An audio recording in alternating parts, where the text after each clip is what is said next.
Hello, everybody. So, what we're going to be discussing today is exactly how to know your soul's name, as well as what type of soul you are. So, we have the one, he's the one who actually proposed this idea. He has a lot of really, really good questions regarding soul names as well as soul types. And what I love so much about these conversations is he always has the best questions, but then also has this really broad and varied body of knowledge regarding all things spiritual. And he actually is more aware of and more exposed to different belief systems, opinions, etc., on these matters than I am. And so some of the questions that he proposed, which you guys will listen to today, I never even heard of such things. Like some people say they are not supposed to let anybody else know your soul's name. Really? And so it's interesting as Aaron was asking me the question, why do some people feel that you shouldn't share your soul's name?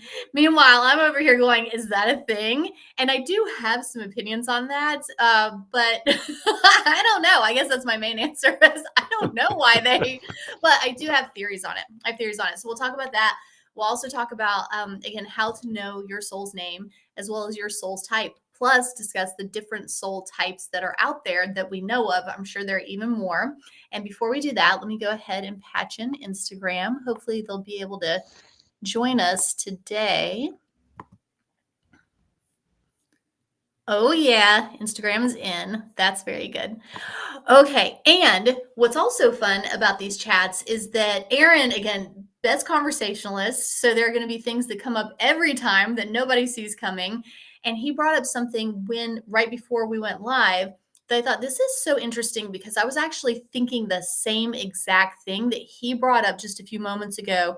And if he's thinking about it and I'm thinking about it, you guys are also probably thinking about it. And so he was mentioning that he used to really like driving. And then we just had Thanksgiving break, I love how I still talk like I'm in school. We just had Thanksgiving break. Yeah. Yeah. How was your time with your mom and your dad? Anyway, so Thanksgiving holiday we just did. And he drove down to Virginia to be with his daughter. And that's about a 3-hour drive. When he's doing it, it's about 2 hours. Impressive. And he mentioned that he used to love driving and he doesn't really like it anymore. And he was wondering, what is it about sometimes when we're on our spiritual path that these things that we really used to enjoy start to shift and change?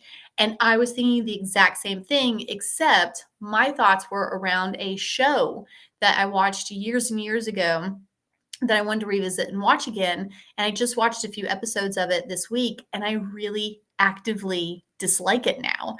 So, Aaron, do you want to share more about the driving, and then I'll share more about the show, and then we'll theorize about what's going on there, and we can also drop in and ask them what's going on too. Well, for me with driving, it's just I used to enjoy fast driving. I used to enjoy the challenge of getting from point A to point B, especially for a long road trip, and trying to beat my time every time I did it. I literally enjoyed that and just enjoyed the entire process. Now I don't care for driving at all. I do know one factor is because of how people drive today, but I did think about the fact that there are certain places where I drive to, and I just it stands out clearly in a certain area that I drive in commonly where I live. Every time I go to make a turn at that specific intersection, or every time I come to that intersection, I always get a flash of what that intersection was like years ago. Hmm. And it's a bit disconcerting sometimes when it happens, but it happens just about every time I go to that intersection. I don't know why. And even as a child, I remember they were working on that intersection, and I thought that intersection was intriguing, and there was just something about it. And I know every time now I get a flash of that.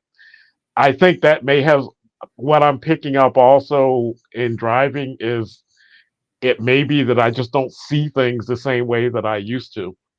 Maybe a factor. Okay, as usual, you brought up so many interesting things that I'm like, where do we begin? Have you investigated yet what it is that you feel so drawn to about that intersection? No, I guess that's something to look into. Yeah, that would be It's really interesting.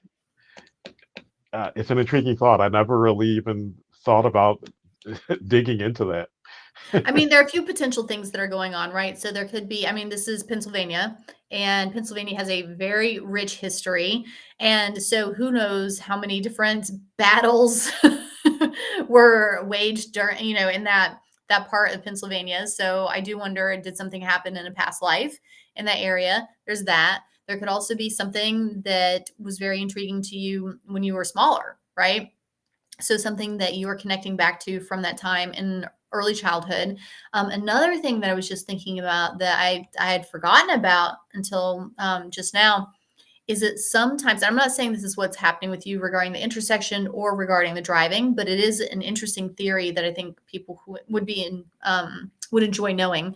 And so what happens sometimes is whenever you had a past life trauma at a certain age. So let's say that you died in a driving accident or you were in a tunnel and that tunnel collapsed, or you know what I mean? There are these different things where if a trauma occurs at a certain age in a past life, that when you get to that same age in the current life, that you begin to take on that fear of that thing that happened during that same age. So, so there are quite a few things that could be going on here, and the most simple explanation is probably just that the things that you used to enjoy, it sounded like with driving, it was sort of like a sense of competition, a game, maybe not in a bad way necessarily, but like a little bit of I don't I don't know if aggression is the right word. I don't mean aggression in a bad way, but just sort of Hmm. like up energy, like a higher energy about it as opposed to a more relaxed energy. And you have a really like happy go lucky relaxed vibe to you. So I have no idea if that could be part of it as well, that just the way that you are in the world is different. So I don't know. It's Well, interesting. I had I did not used to be happy-go-lucky. Me That is either. not who Did I you was. did you change because of spirituality or because of something different? Because of spirituality. Hmm. I used to be one of the most negative thinkers uh, that you could come across. I named myself Ziggy, Oh wow. and Okay. Oh, go ahead. I'm sorry. and I was just going to say for those of the younger people that have no idea what Ziggy is. Ziggy was a comic strip, and it was a character where everything that could possibly go wrong went wrong for him. Oh, so it's not just that you felt like a negative thinker, you also felt like you had bad luck? Hmm. Oh, wow. Okay.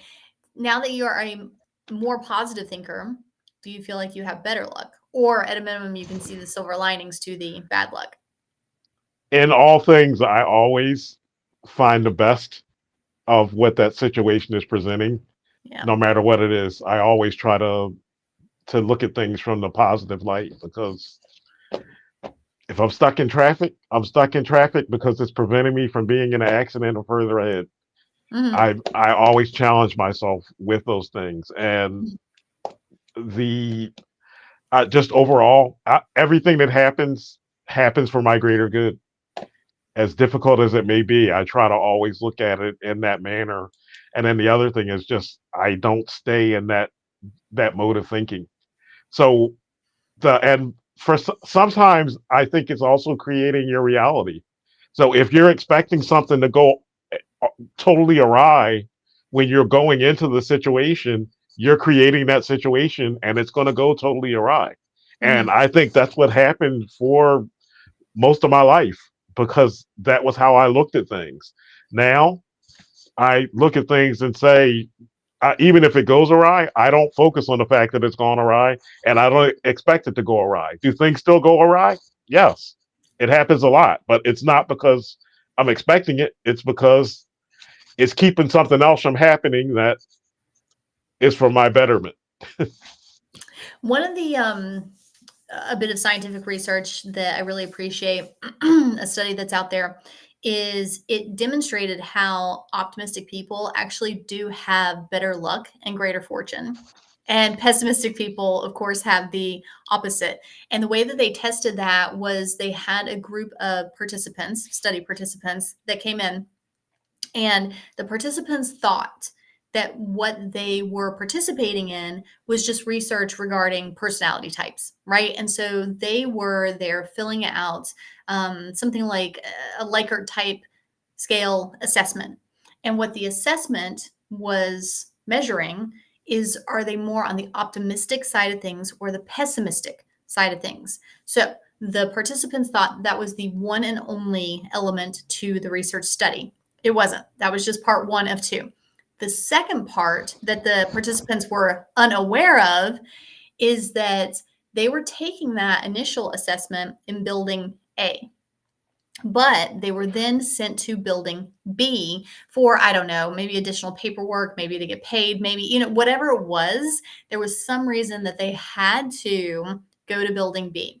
Now, what they did, the researchers, is that they planted a $20 bill on the path between building A and building B. And so the second part of the study was who would notice the money, right?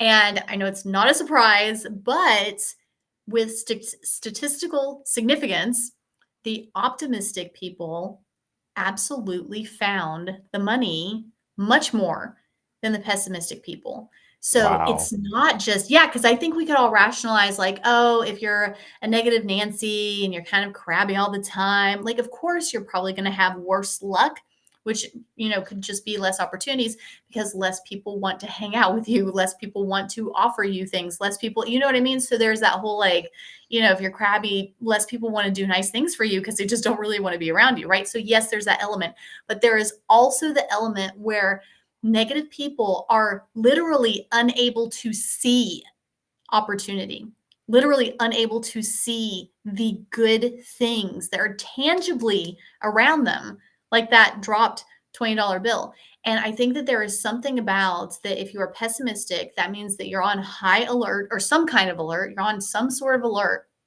at all times because you're very fear based. You're afraid something's going to happen. I'm assuming more resources are going to your amygdala then, as opposed to the other parts of your brain that maybe would notice these good things. And so you have more tunnel vision whenever you are a negative person. And it's a self fulfilling prophecy that when you have that tunnel vision, it's not protecting you at all. It's actually putting blinders on and blinding you from the really good things that actually are out there and you could have experienced, but you blinded yourself to it through the pessimism. So I find that to be really interesting. I also love that you used to be so negative because I also used to be superlatively negative, where my boyfriend in college, he even said to me in just a really casual way, he wasn't even trying to be mean or hurt my feelings, which actually made his message be received more strongly because he wasn't trying to hurt my feelings. And he said to me, Courtney, you're the most negative person I have ever met. And we were just grocery shopping in the grocery store. Like, that's all we were doing during that. I don't even know what I was saying, but that's how negative I was. And so tying it back to how things really change over time and how being on the spiritual path can really impact not just how you are, but the way that you also perceive and even enjoy and experience life. So as we were saying, Aaron used to like driving. He got on a spiritual path, and now he doesn't really like driving anymore. And then I was mentioning to Aaron that back in 2009, I watched the first season of Mad Men and then didn't ever watch it again. But I really, really liked that first season. And so recently I thought, like, oh, okay, Mad Men is really good. I had always wanted to watch the additional seasons. Let me go back and rewatch season one, which I'd already seen and loved back in 2009. I thought, let me rewatch it to refresh my memory, and then I'll watch the other seasons from there. And I'm maybe episode 3 into season 1, and I'm just like, oh my gosh, this is a bunch of unlikable people doing a bunch of bad things. Like, I am not enjoying this at all.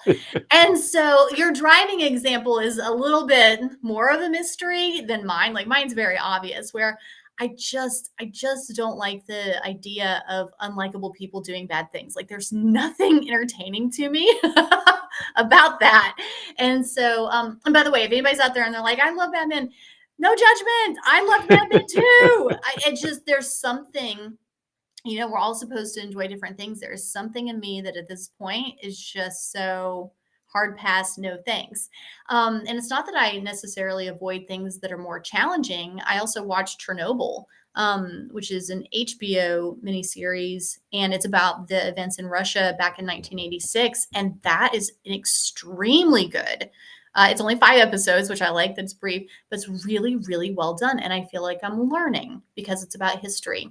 And it's also Mhm. about a bad thing that happened, but a lot of good people trying to do their best to make it right.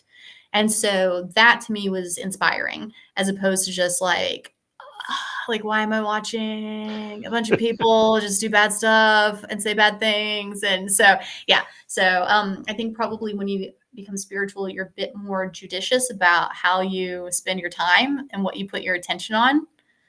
And so I don't know if that has anything to do with your driving conundrum, but maybe. It's probably a part of it, and also just the way people are in driving today. The When I was used to drive, I was always driving fast, so I never had anything where someone behind me was tailgating me or rushing me to get to start moving. And now it's not the same. So I'm sure that's a factor also. But I want to back up to something. You mentioned that study, the Mhm, study that they did where the person would find the $20. They found the $20, or what's coming to me here is they found the $20 because they were vibrating in alignment with the $20 and the fact that something good was going to happen. yeah, The person that was negative, those people were vibrating very low. So they're vibrating low just puts them absolutely out of alignment. So even if they were looking for the $20, I don't think they would even find it if they were looking for it because their vibration was so out of alignment. mhm, yeah. I've heard someone, I, I, and I've heard this more than one, of a person sending a gift to someone, and when the gift arrived, it was something where the gift didn't actually come because the person was not in alignment with that gift. Interesting. So I think that can apply to many areas. That's really interesting. I actually just got a gift sent to me today that was not for me. But oh, let's and this ties back to the soul name conversation. What's very interesting to me is it was addressed. It was to my address, so it's not that the address was wrong. And it was actually delivered to the wrong address, to my address, and to a name that came up in a hypnosis session years ago and stood out to me. Wow. So it ties into the whole soul's name, etc. Um, it ties into a couple of lives that we've talked about as well, where you know how we're talking about soul groups and how I've had 3 different people very deep, all 3 of them extremely deep in their hypnosis sessions. And so I wouldn't say like, oh, one had more accurate readings than another. I think they were all perfectly accurate. And in those 3 different sessions, I'm really close to 2 of the people, and I'm only kind of close to one of the people. And all 3 of them said that I was in their soul group. You would think that what would feel most authentic to me would be the one of the 2 that I am closest to. Oh, I should also say, and of course, like none of them were in each other's soul group. So these are all 3 totally Mhm. separate soul groups, but I happen to be in all 3 of them. And so you would think I would be in one of the 2 of the people that I'm closest to. The one that actually felt most authentic and really resonated with me was actually the one of the person that I know the least. And he also, I don't think it was in that session. I think it was in a different session actually, that he was channeling some information for me from this little girl that wants to be born to me. I learned about her in 2010. And in the past, I thought, oh, if I have this little girl, I'll probably name her Charlotte. And so he knew of that. And during the session, he said, oh, your little girl is here. And she says, my name is not Charlotte. My name is Avery. I'm just like, that's very specific. And of course, today's package that was sent to my address was to Avery. Wow. I know, I know. So let's tie that back to soul names. And then, Aaron, do you know your soul name or not? Yes. And are you Yes, I one of do. the people that believes that you shouldn't tell people your soul name? I don't. I, just based on what I'm hearing from you, I don't think it matters. Well, But drop in and ask your team, ask your soul if it matters, because my opinion is only right for like, a fraction of things. I'm sure it's wrong for other people. um,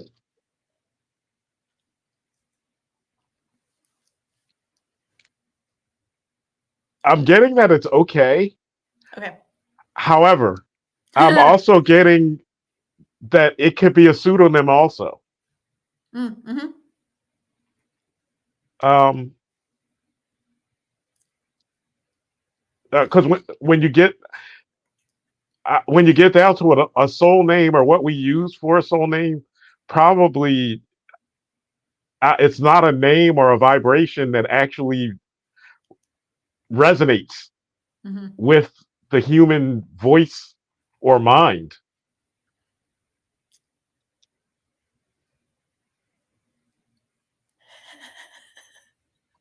What are you thinking there? It's such a pregnant pause. I'm just thinking, is he going to tell us or not? You don't have to. I'm just wondering where you're going to land.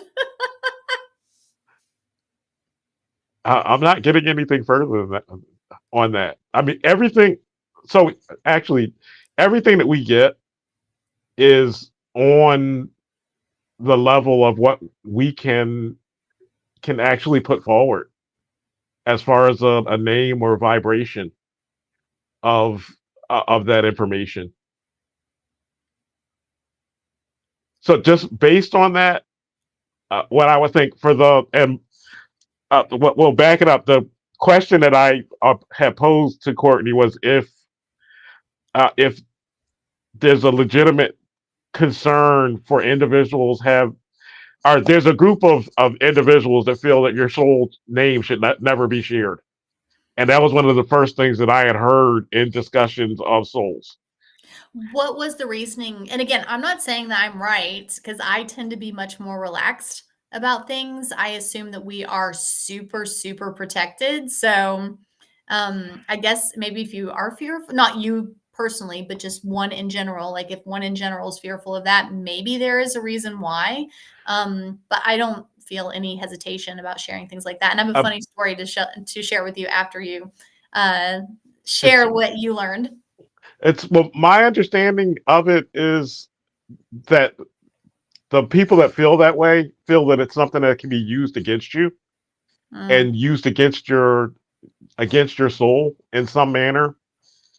Um, I don't I don't really I don't want to call it fear mongering, but I know there are a lot of people that feel that way, and I do know I've heard of people being approached on the by other beings on the astral level and being asked that question, and in those instances, the individual did not share, and they felt that it was inappropriate to share that information. And it always comes down to the person feels that it's something that can be used against them. Mhm. I'm more along the line of I don't think it matters now. Um, at one time, I thought it was a concern. I don't really think it matters, but the whole concept of it possibly being a pseudonym because of where we are and the level that we're at in this human existence, that actually makes sense. It makes sense about that there could be a threat, or it makes sense that there is probably not a threat. I don't, at this point, I don't see where it could necessarily be a threat, but I would say the concept of it being a pseudonym that we can understand Mhm. just puts it at a level where it doesn't really matter Yeah. We're totally on the if it same is. page. Yeah. That's a really good point too, that most likely what they go by in the spirit realm is probably more like an energy signature as opposed to a Hmm. word.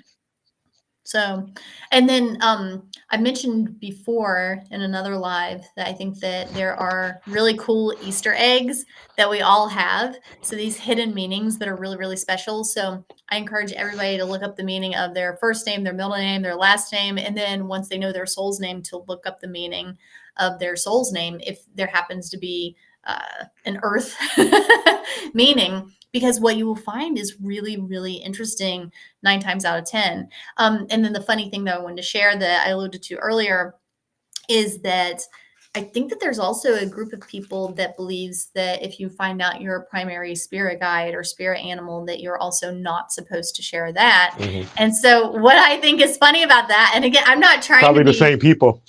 probably, and I'm not trying to be rude or dismissive or anything like that, but if the cat is, and what a funny pun I'm making unintentionally, if the cat is supposed to be let out of the bag, it's just going to happen.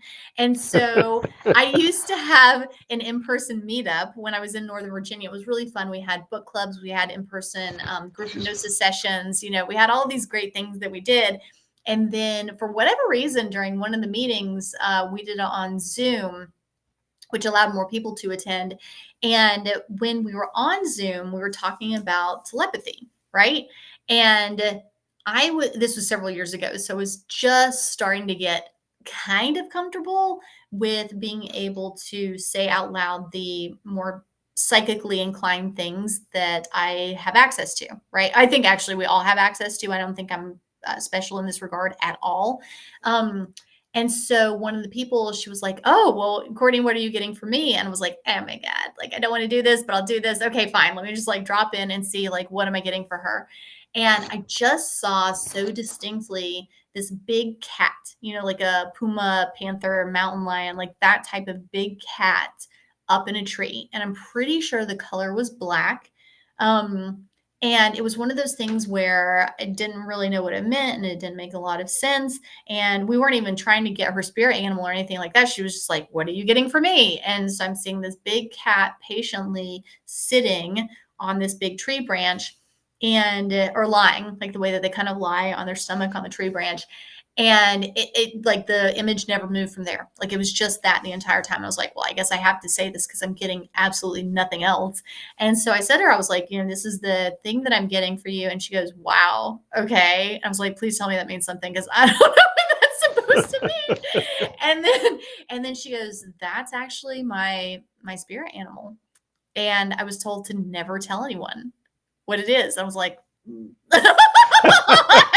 there were other people in the meeting, and like, and so that's funny to say the cat's out of the bag. Like the big cat is out of the bag. And so I don't know. I mean, they could have shown me anything. They could have shown me the winning lottery numbers for her. They could have, you know what I mean? They could have shown me anything, but they showed me the thing that she was told not to tell other people about. And so But I who don't told her know. that? I don't know. I don't know. I mean, probably another spiritual person or spiritual group or It's because the thing is, if it was a person that did a reading, it was revealed to that person to tell her. Any person that's doing a reading that connects to spirit guides is possibly going to see that guide. Any person that does reading and sees spirit guides can see any of that person's guides. So why would there be a need for the secrecy? That it could also, I mean, it could have been a group event as well where they took them through a group connection to their spirit animals. And so maybe it was supposed to stay private and even the guy didn't know. I have no idea. I have no idea. I just think it's really funny that this person said, "Do not tell anyone." And as soon as the universe got a chance to like out them, they took it. And again, I'm not particularly psychic. This is not some special thing. Although we really had fun in that group too, because then one of the people who was there, she then had the idea. She messaged me later and she was like, "Courtney, I love that you saw her spirit animal. What I'm going to do is I'm going to, no, no, no, no, no. What she asked me to do, she asked me to get some sort of image, like take a picture of it and then think about it. And then she was going to see if she could telepathically intuit what it was." And so I was like, "Okay, all right," did it and like took the picture. So I had the timestamp, like, this is the thing. And of course, like, didn't share it with her. And then either later on that day or the next day, she was like, I really think I'm getting a pink flower and maybe also a butterfly. And it was a card that had a pink hibiscus, a red hibiscus, a yellow hibiscus, and a butterfly on it. So she got 50% of the things in that card. And I was like, wow, holy shit. Like, you really, really nailed that. So it was just a fun thing that we were doing. But at the same time, I like that hopefully that it allowed that really nice woman to have less fear around talking about these spiritual things.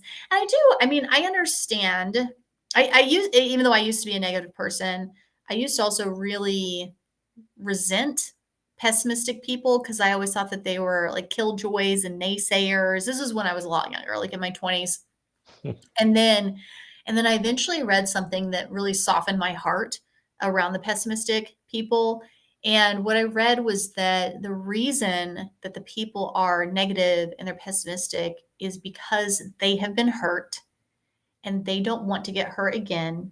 Mhm. And they're trying to protect you. They don't want you to get hurt.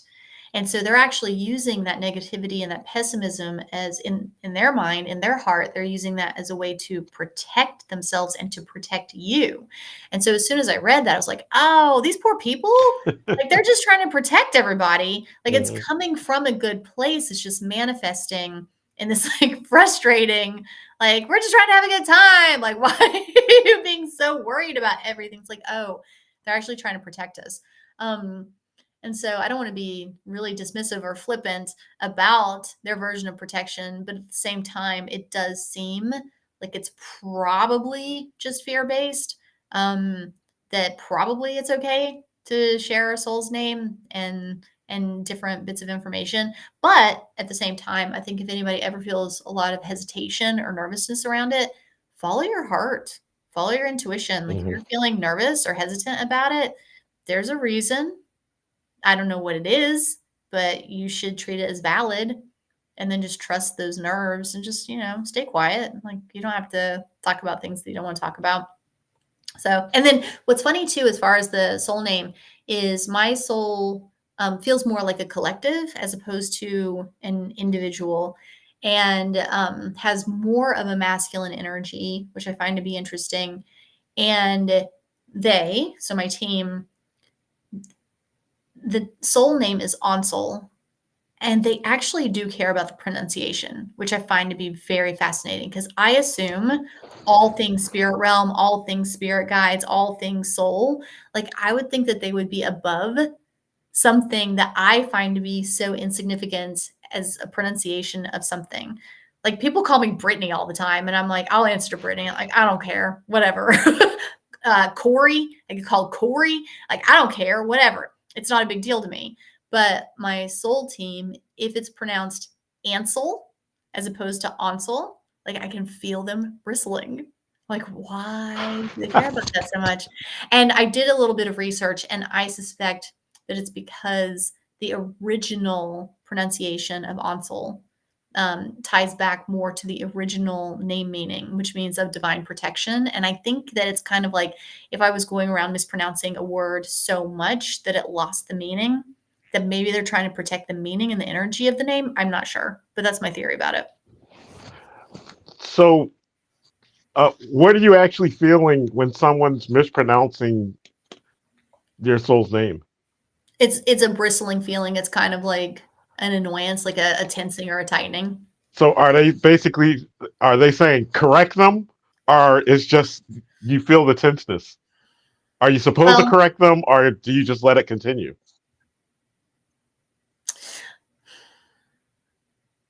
I think the part of it might be that the person has already been informed of the pronunciation and they're still getting it wrong.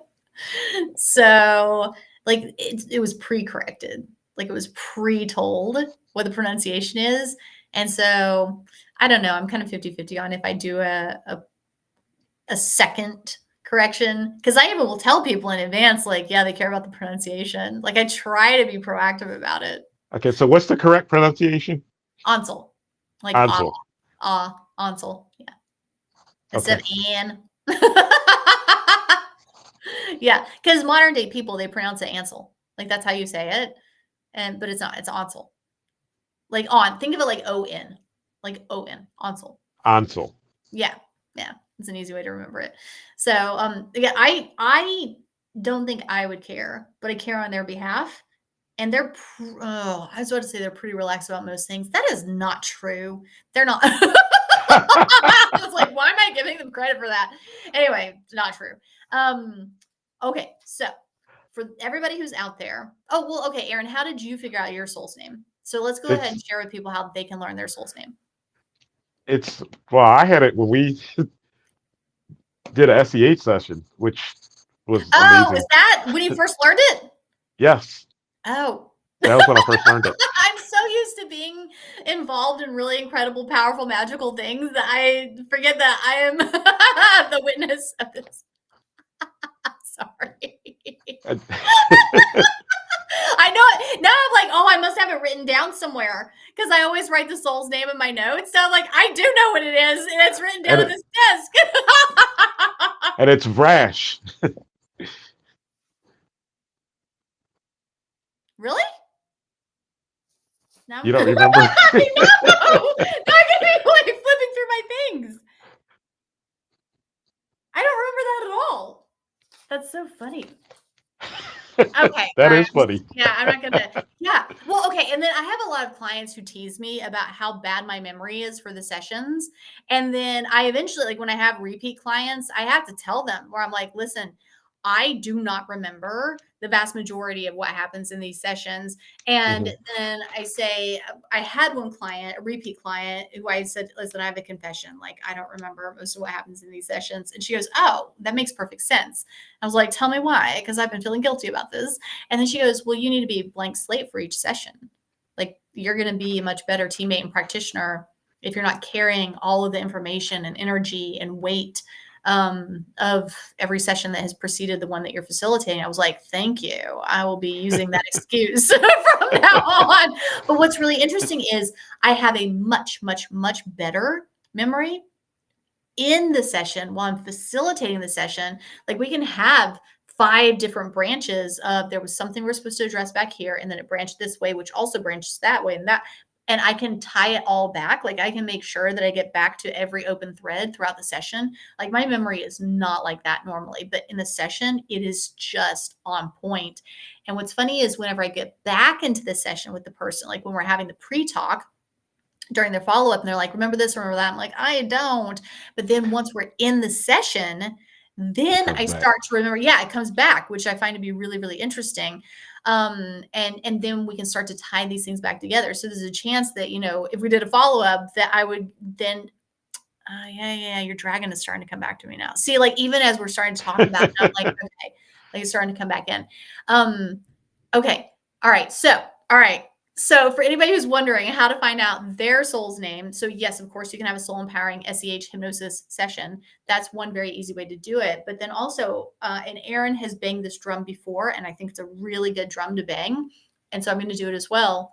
You guys are a lot more tapped in and connected than you realize. And you need to trust what you're getting much more. So, yes, you could have a full SEH session. We would love that, right? You can also keep it really simple. Just close your eyes, take a few deep breaths. Somebody wrote a comment on one of my videos one time and he was like, "You do not need to close your eyes." I'm like, I never said you had to. It just makes it like, sorry, man. He wrote things in all caps too. I was like, you need to relax. Like you need to close your eyes and relax. So no, you don't have to close your eyes, but it just makes it easier. It makes it more relaxing. 9 times out of 10, if you want to keep your eyes open, you can. He Um, needs to relax in his open mindedness. he needs to take a few deep breaths. You don't need deep breaths to relax. Okay, he needs to do something. Anyway, so however you guys like to relax, however you guys like to connect in, I personally really like to close my eyes, but you'll see me during a lot of these connected moments. I have my eyes wide open. I tend to be glancing in this direction. But close your eyes, take a few relaxing breaths, and then just ask. Like, I think a lot of people don't realize it is as simple as asking. And I wish more people would view the connection to the spirit realm the same way they view connection to people.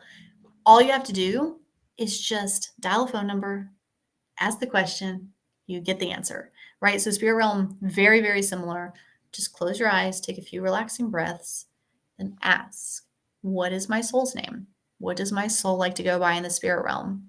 And then the key is once something comes in, don't dismiss it, don't trivialize it, don't push it away. Even if it doesn't make any sense, at least get curious about it. Like you don't have to just fully accept it first time, no questions asked. One great thing about soul empowering hypnosis is that we really like the idea of asking a ton of follow-up questions. Like you're like the client is the MVP, like most valuable player. Like the client should be able to ask every single follow-up question until all stones are turned so that they can know everything that they want to know. And so whenever your soul's name comes in, if you have any questions about it, you can ask. If you have any doubts about it, that's okay too. Just don't push it away. Get curious about it as opposed to dismissing it. So one time I had a client and she was asking her soul's name, and she said to me, she goes, I'm not getting anything. And then her team like butted in to me and they go, yes, she is. I was like, okay. And so I'm thinking, like, what am I supposed to do here? Because they basically just said she not lying, but like she's lying. She wasn't trying to lie. I think she was just feeling so unconfident about what she was getting that she didn't want to say it out loud. And so instead of doing that whole long drawn out, I'm getting something, but I don't trust it. And, she just went with, I'm not getting anything. Right. And so then I got to have the awkward pleasure of going, your team says you are. And I was like, what do you think about that? And she goes, well, I actually am. I'm like, why are you telling me? So then she said, it's because it's not really making any sense to me. I don't really know what it is. Like it doesn't make sense. So I'm viewing it as nothing. I was like, let's make sense of it then, because they're saying you're getting it. So let's make sense of it. And so then they showed me what's essentially a bowl of alphabet soup. And they said, have her just view it like alphabet soup. And then the letters will float and orient themselves and put themselves in a certain order that will spell it out for her. And so I told her, I was like, you don't have to do anything. All you need to do is just say it out loud and I'll write the letters down for you. Like, don't even have to think about it. Like, I'll write it for you and then I'll read it back to you and I'll let you know what it says. And so then it became very low pressure and she was able to just connect to it in that way. So when you guys are getting your soul's name, even if it's something that is amorphous or enigmatic or nonsensical, you can do that really easily and just say, like, guys, like, I'm not quite getting the bigger picture here. Just spoon feed it to me, like one sound or one letter at a time, and then let it come in that way. And you can have a pencil and paper and then just write it down, and you don't have to think about it. Like once they say it's done, then look at the paper and then feel into it and feel, because sometimes what will happen is a letter will be a little out of order or just slightly off. And so I've had that happen before too, where like something comes in and it's really, really close. Like it's very close, but it's not quite exact. And so you just sort of play with it a little bit and then play with it until it feels right. And then a really cool story that reminds me of that as far as names, but this was a past life name, is I was at a group hypnosis event. I was a participant as opposed to a facilitator. And I actually, the whole day was supposed to be about past lives. And I had not gotten a single past life for myself that day, even though I'd seen a bunch of past lives for myself, like over the years leading up to that. And then we did the psychometry exercise, which I've talked about in other lives. And the lady who was sitting next to me, when we did the psychometry exercise, the object that she gave to me, which of course everybody who's listening, you just borrow it. You just borrow it for a handful of minutes. Like you don't go home with it. But she gave me her wedding ring. And so that was the object that was sitting in the palm of my hand that I was getting all these messages and energy uh, about. And I saw like this super, super vivid, highly emotional past life that went through like it, which is very funny because I saw zero past lives for me the whole day, hours and hours leading up to this. Meanwhile, we have a few minutes. I'm getting like a crazy amount of past life information for her, but it was highly emotional. And it was about her. I think that she was a past life Native American and he was a past life frontiers woman, or flipped. Maybe he was the Native American man and she was the past life frontiers woman. Either way, they were in love. He's murdered. It's huge grief on her part. Like it was a deep, very strong love. And this is a stranger. I don't know this lady, right? And I know that I'm about to have to open up my eyes in a couple of minutes and say, hey, I don't know if you believe in what I'm about to say, but you had a past life husband, who's your current life husband, and he was, dead, and you know what I mean? Like, and I'm like, universe, I am not going to tell her this. This is like too emotionally charged. I don't know how she's going to take it.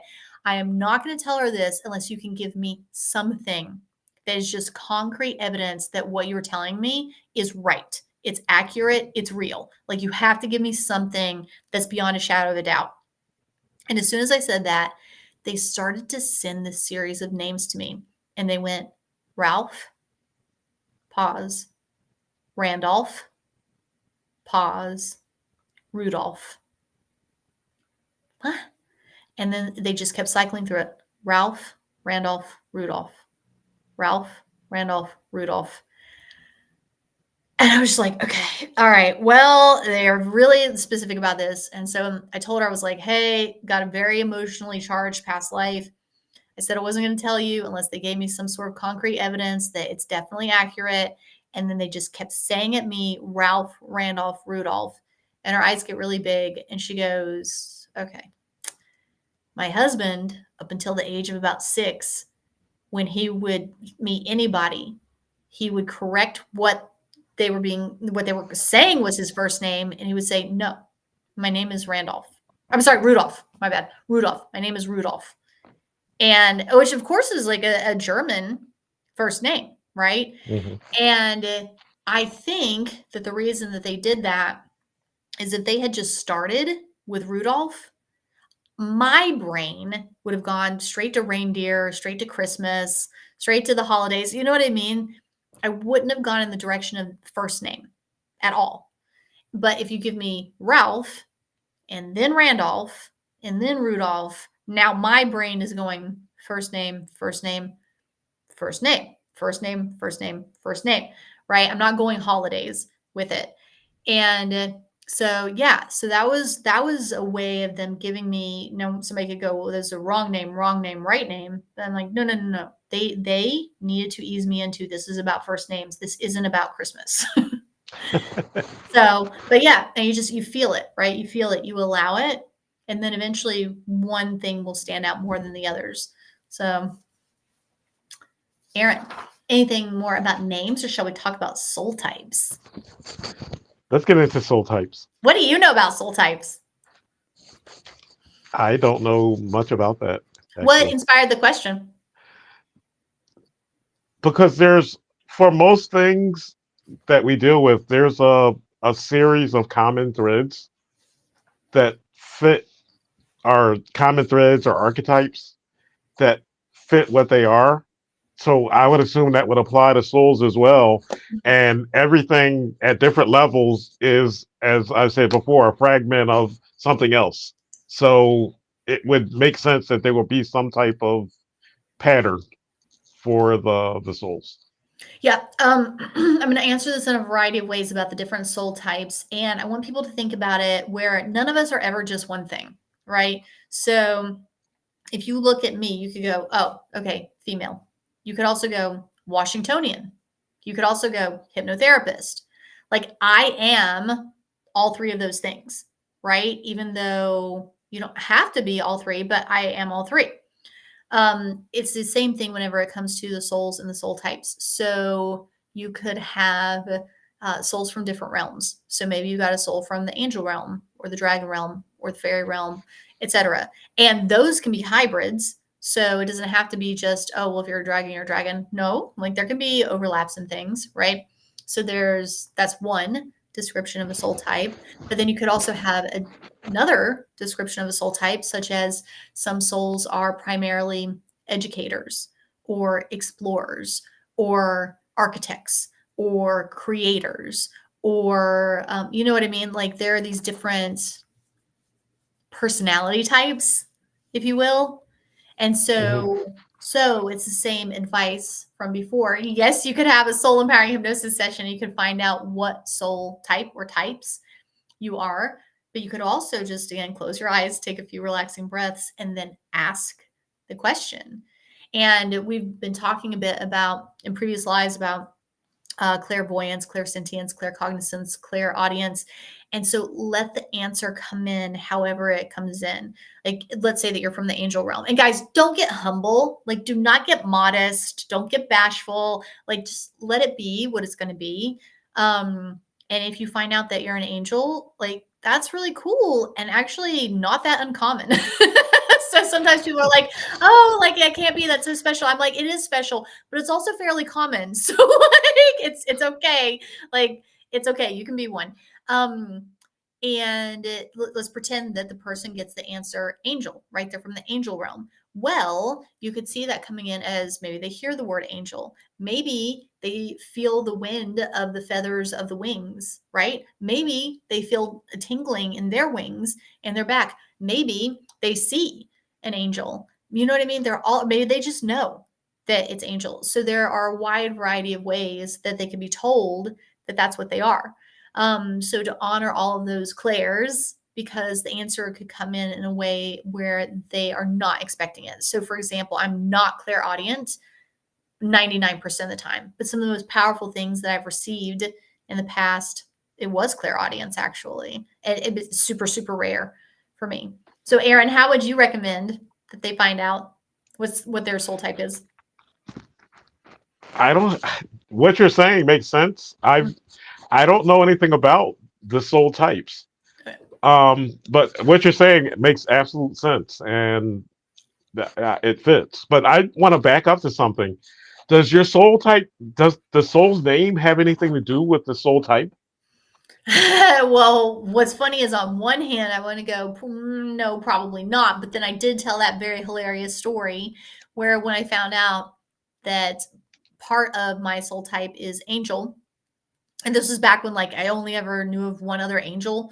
It was a client that I facilitated her session just maybe like 3 or 4 weeks earlier, and she was bashful when she found out she was an angel, and she didn't want to say that she was getting that information because like the answers that were coming in from her soul were really unique. They were very different.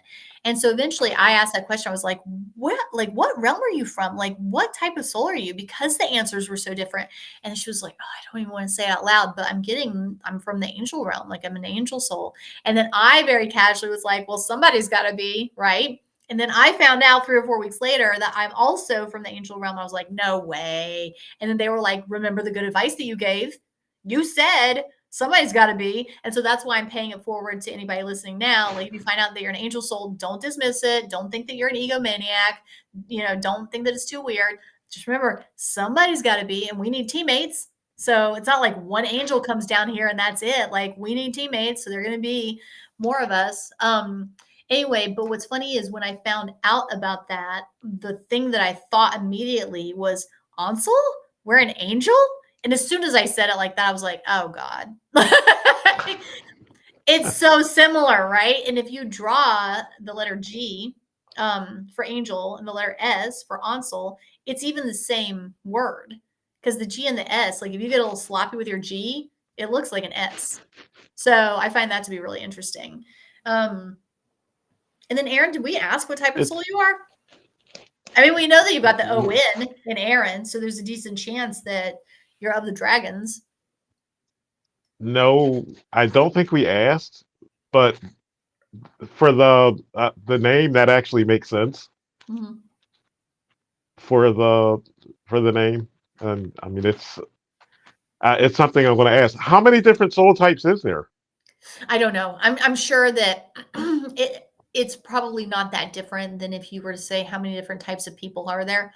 A lot, a lot.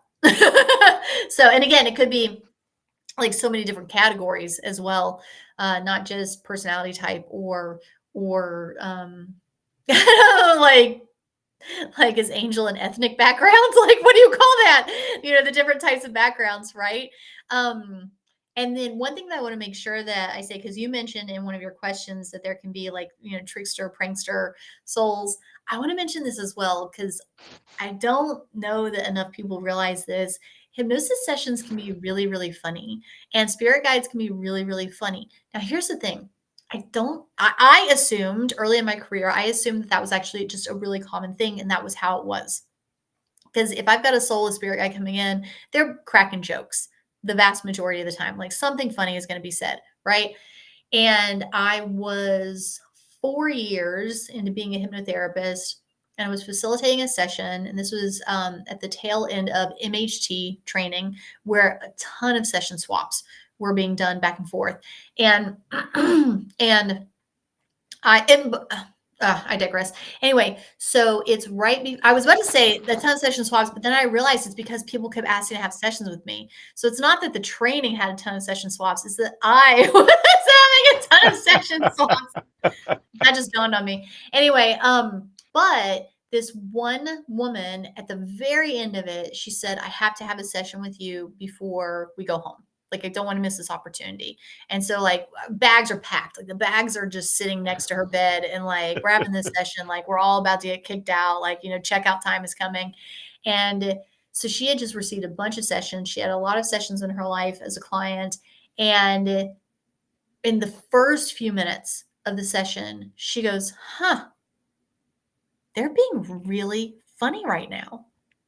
And I was like, "Are your guides not normally funny?" She goes, "No, they're never funny, but they're being really, really funny." And that's when I realized, like, oh, they know I'm going to get their jokes. So they'll be funny to me because I think their jokes are funny. But if it's a different practitioner, they might not crack Mm. their jokes because, yeah, I mean, like, I'm sure they don't care that much, but it's hard performing to a tough crowd. Like, what's the point? But if you know that you got like a willing participant and be like, "We're gonna crack so many jokes today. Courtney's gonna get all these jokes." And then I think that for whatever reason, I have a stronger sense of humor than most people. The only reason that I speak very confidently about that is I like to go to movies in a theater. And I've noticed that whenever I'm at movies in a theater, I am always the first one in the crowd laughing at a joke. I'm always a good 1 to 2 seconds ahead of everybody else in the theater. So there's something where I'm very tuned in to humor. And I think that they know that. And they're like, "It's time to crack these jokes that we've been holding on to for eons." So, yeah. So there are funny souls as well. And maybe they all can be funny, though. And it actually makes sense that you're saying that you resonate with certain souls for that humor to come out. Yeah. It's it's that old adage of there's someone for everyone, and I think that applies when it comes to the souls, even that we look at that appear to be serious. They have when they that soul it resonates with, let's say, a practitioner that they're working with. There's a practitioner out there that will resonate with whatever humor exists for that soul. I never even thought about that because Yeah. done readings, and some of the readings, the response that I've had in the readings has been with absolute humor, and then there's some where everything is just flat. And I don't know how much of that is the fact that I don't resonate with the uh, the spirit beyond being serious, but yet even in those situations, I'll still have my guides in the background laughing Yeah. over so many things, and I, that's a thought that I've never even considered as far as how the different resonance of humor will actually manifest differently with different practitioners. That's an amazing concept. Yeah, and also, I mean, laughter is the best medicine. And I just want to say one more thing before we log off, and I want to make sure that you get a chance to tell people how to work with you. Um, when I was first starting as a client, I was asking my team, like, what's the point of all this? What's the point of reincarnation? What's the point of existing, period? What's the point of all of this, right? And of course, the first thing that they shared was, well, you're here to experience love, right? Like, obvious. We all know that. Then eventually they said, there's a second part. Like after I had a few sessions, they were like, yes, you're here to love, experience love. But there's a second part. You're here to learn. I'm like, okay, yeah, we all know this. We all know this. Love and learn. We all know this. We all know this. And then eventually they said, there's a third part. You're here to have fun. They could have picked anything, but they went with love, learning, and fun. Like fun made the top three. And I never got a fourth one. They've held at those three for, more than a decade now. So I think that people, and it's funny to say it this way, people should take more seriously to have fun. It's really important. Like, I think it's a key ingredient. And then what a breath of fresh air that we can be, because everybody's so tense now. Like, everything is so Definitely. serious. And if you can bring a little levity to the situation and some smile and some humor, like a lot of people need it, and it gives them permission to be happier and more joyful and more lighthearted. And I think it's a medicine that we all really need, and a medicine that we're all a little bit short on. Not all, but a lot of us are a little Hmm. bit short supply of right now. So it can be very healing to people to be more lighthearted, to let like a little joke out here and there. And then, yeah, it's very freeing to people. So, Erin, we've got about 30 seconds. Go ahead and tell people how they can work with you, and then we'll You log can you can reach me on IG at peace, the number four healers. You can email me at peace4healers@gmail.com. Gifts and guide sessions, psychic readings, anything you're looking for, reach out to me. his intuitive abilities are really, really wonderful. Oh, hi, Regina. She says, eat, pray, love to learn, love, Hi, and have Regina. fun. I love Regina so much. She's so great. Oh, love you, Regina.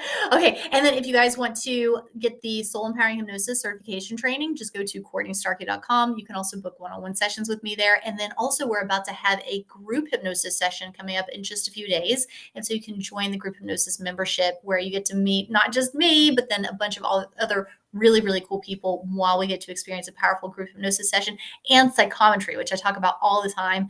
I can't say enough good things about it.